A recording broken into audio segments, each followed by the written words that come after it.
Restoran yang diizinkan untuk beroperasi dalam masa PSBB transisi kali ini. Namun ada sejumlah jenis usaha yang juga diperbolehkan untuk membuka atau beroperasi. Apa saja jenis usahanya dan aturan apa yang harus diterapkan oleh mereka. Kami akan sajikan kepada Anda. Ini yang pertama adalah soal kantor dan juga pabrik, kemudian pusat perbelanjaan seperti mal, kembali sudah boleh menerima pengunjung, kafe dan juga restoran. Kafe dan restoran ini yang tadinya live music tidak diizinkan, namun saat ini live music sudah diizinkan untuk melakukan atau beroperasi, namun tidak boleh ada yang melantai atau masing-masing para penonton ini tetap duduk di tempatnya.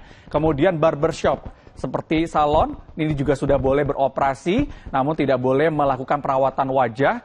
Tempat ibadah dibatasi hanya 50% dari kapasitas. Kemudian ada juga usaha lain yang juga boleh beroperasi, yakni pusat kebugaran yang sebelumnya di masa PSBB pengetatan tidak boleh beroperasi, kemudian saat ini sudah boleh beroperasi. Museum, galeri seni dan juga pameran sudah boleh diadakan, namun tetap harus mencegah kerumunan, yaitu tidak boleh melebihi 50% dari kapasitas dari lokasi penyelenggaraan.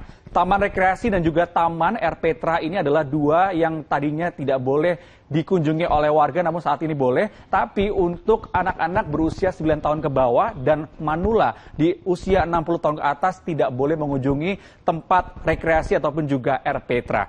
Kemudian pernikahan sudah diizinkan untuk digelar secara terbuka. Tidak lagi khusus di KUA saja, tapi tetap ada pembatasan jumlah pengunjung dalam upacara pernikahan. Nah, yang berbeda saat ini adalah di masa PSBB transisi ini, bioskop kembali dibuka untuk umum, namun tetap ada sejumlah aturan yang harus ditaati oleh pengelolanya. Transportasi umum juga diizinkan untuk kembali beroperasi dengan kapasitas tertentu, namun untuk manula untuk usia 60 tahun ke atas diimbau untuk melakukan perjalanan di luar jam sibuk. Jadi harus diatur jam perjalanannya. Persyaratan untuk beroperasi.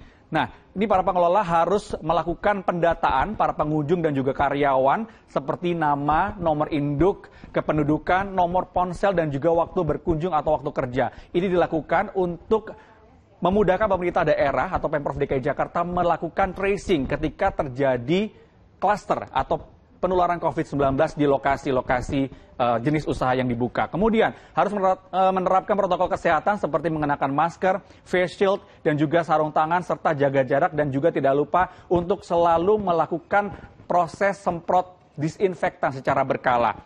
Pembatasan usia, tentunya tadi saya sudah menyampaikannya, di sejumlah jenis usaha ada usia-usia yang tidak diperkenankan untuk mengunjungi dan juga pembatasan pengunjung.